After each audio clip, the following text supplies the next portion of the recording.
And I'll tell you guys this, 2022 was the beginning to show that there can be an alternative system. When Russia bought a bunch of gold and was prepared for the sanctions and getting kicked off of SWIFT, they knew they were going to get kicked off SWIFT. They knew that they were going to need to start doing transactions in ruble. They knew that they were going to have to start selling their oil in ruble, all this other shit. And they've been fine. Despite the fact that they've been sanctioned to hell, they've been surviving. This sets a precedent, chat, that you don't need to exist in the US financial infrastructure to be successful. As you guys know, I keep it real on this podcast, right? I keep it real on this show. One of the things I pride myself on is being honest with you guys.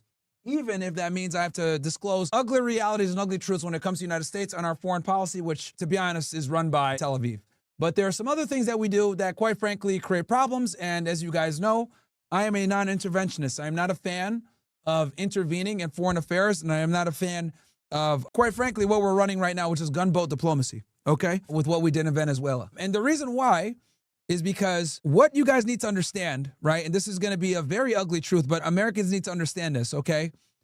We are no longer in a unipolar world, okay? Back after World War II, the United States emerged as the world power, okay, as the only world power, really, right? Winston Churchill gave a famous speech where he declared the United States as the pinnacle of world power, right? This is after our show of force in World War II with the use of the atomic bomb, which no one really had access to back then, but our adversaries, China, Russia, etc., quickly caught up and also were able to get nuclear weapons. And the military edge that we once had, quickly started to dissipate over time. Now, without going into a bunch of history and everything else like that and putting you guys to sleep, let's go ahead and fast forward to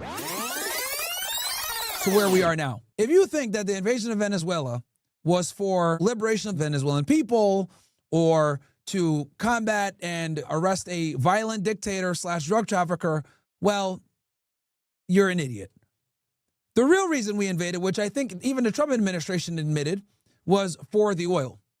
But it's not just for the oil. You guys need to understand why it was for the oil, okay? So let's go through this. The number one thing you guys need to understand is that the United States, our power is built on 4 primary pillars. These pillars are reserve currency status, the petrodollar, SWIFT, and our military might. These 4 elements, okay, are the reason why we have the ridiculous amount of leverage and power that we have in today's world. Okay? Go through that again. Reserve currency status, the petrodollar, SWIFT, and our military. Now, all 4 of these things are being challenged right now. Okay? Let's go first with the petrodollar. Last year in 2024, in June, Saudi Arabia decided to not renew its agreement to do all of its oil transactions in the US dollar. Okay? And basically, this hurts the power of the dollar because we struck a deal back in the 1970s under the Nixon administration where the Saudis would be protected by us in exchange for them doing all of their oil transactions in US dollars. Why is this important? The reason why this is important is because it forces other countries to do their oil transactions in US dollars. Everybody needs oil. And since everybody needs oil, everyone needs to hold US dollars. Since everyone needs to use US dollars, this puts us in a position where US dollars are always in demand. If US dollars are always in demand, that means that we are able to run deficit trading. We are able to do certain things that other countries aren't able to do. How do you guys think that we have almost 40 trillion in debt, yet we're now suffering economically? Have you guys ever thought about that for a second? How is it that we're able to do that? The reason why we're able to do that is because of the petrodollar and reserve currency status.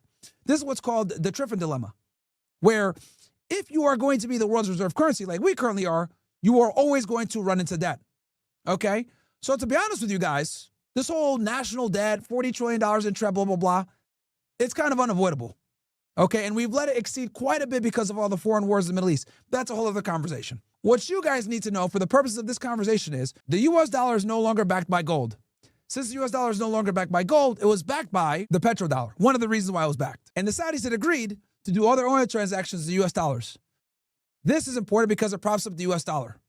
And it forces everyone to use the US dollar. Now, you guys are probably wondering, well, Myron, so you're telling me that we agreed to protect the Saudis in exchange for them? Well, explain this.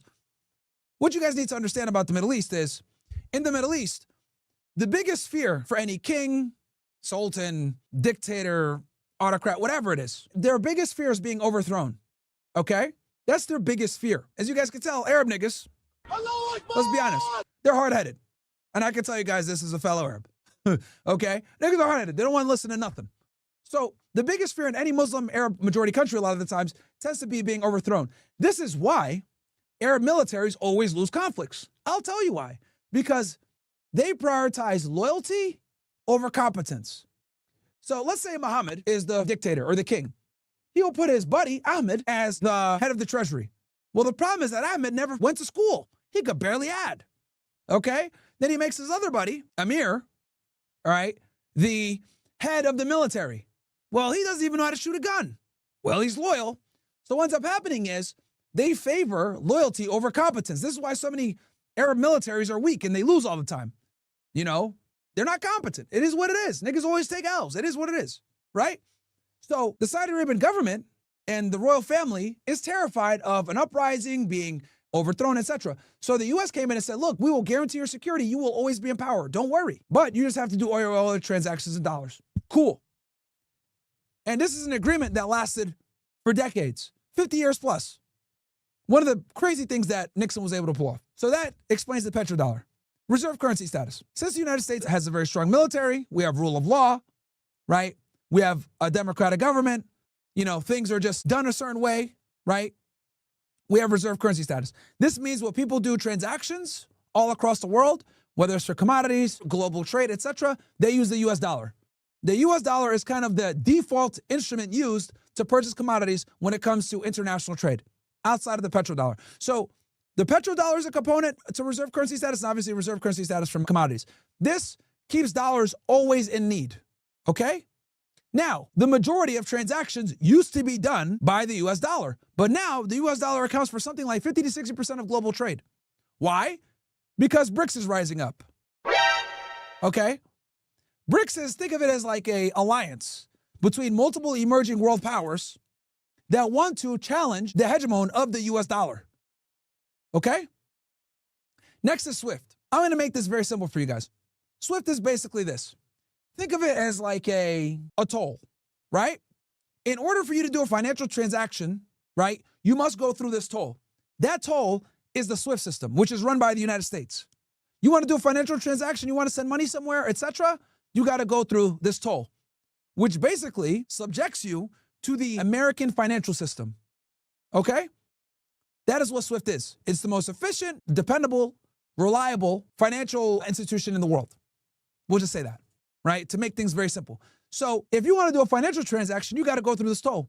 Well, what happens if you don't play nice with the United States anymore? Well, now you can't use that toll. Okay? You now get hit with the denied. And the problem with that is we could basically shut down your banks. We can sanction you. We can f up your ability to earn revenue, right? To sell your commodities, to do transactions, right? That is SWIFT, to make it simple. There's way more complex than that, but for the purposes of this discussion, so I can explain this in a very simple way, that is what SWIFT is, okay? Then obviously military might. You guys already know, we have the biggest military in the world, pretty much. We have an extremely advanced military. We have nuclear weapons, we have submarines, we have a competent air force, we have air superiority, we have all types, and we have military bases all over the world, right? So these are the four things, chat, that has made the United States the world power that it is. And it's allowed us to maintain world power dominance for a very long time. Again, the petrodollar, reserve currency status, SWIFT, and our military. Now, like I said before, these four things are being challenged. Let's go back through it, okay? The petrodollar. Saudi Arabia no longer doing all their transactions in dollars. This came out last year, but it got buried in a news cycle. Why? Because it was an election year. No one talked about it. I was one of the few people that posted on Twitter saying, yo, this isn't good. Fast forward 2 years, and we're invading Venezuela. I knew this was going to come. I knew we were going to take some type of drastic situation to combat the fact that the petrodollar isn't as strong. Next, reserve currency status. Constantly being challenged. BRICS is rising up. Less countries are using the US dollar for their transactions. They're using the yuan. They're using the ruble. Countries are trading in oil outside of the US dollar. SWIFT. Many countries are getting off of SWIFT. There are starting to become more attractive alternatives that the Chinese and the Russians are manufacturing. The Russians can't use SWIFT anymore. They got kicked out when they invaded Ukraine. And I'll tell you guys this. 2022 was the beginning to show that there can be an alternative system. when Russia bought a bunch of gold, right, and was prepared for the sanctions and getting kicked off of SWIFT, the day they invaded Ukraine, guess who was in Russia? Hemeti, the head of the RSF, Rapid Support Forces from Sudan. He was there with a bunch of gold because the Russians knew that they were going to get kicked off SWIFT, and they knew that they were going to have to operate outside of the US dollar paradigm, right? They knew they were going to get kicked off SWIFT. They knew that they were going to need to start doing transactions in ruble. They knew that they were going to have to start selling their oil in ruble, all this other shit. And they've been fine. Despite the fact that they've been sanctioned to hell, they've been surviving. This sets a precedent, chat, that you don't need to exist in the US financial infrastructure to be successful. And that was a threat to Washington. And not only that, not only did Russia invade Ukraine, and they're still invading Ukraine, and they're still fighting and shit like that, the US has had to basically bend the knee and say, we're going to go ahead and exercise diplomacy with these guys. Despite the fact that Putin has a warrant for his arrest, despite the fact that the entire international community condemns him, despite the fact that NATO hates him. Why? Because the sanctions and getting kicked off of SWIFT did not create as much damage as they thought. And this is what's created the need and the rise for BRICS, an alternative system. Okay? So we talked about, obviously, the petrodollar being challenged because Saudi Arabia no longer does all their transactions in US dollars. We talked about the reserve currency status going down. Less countries are using US dollars to trade commodities internationally. Okay?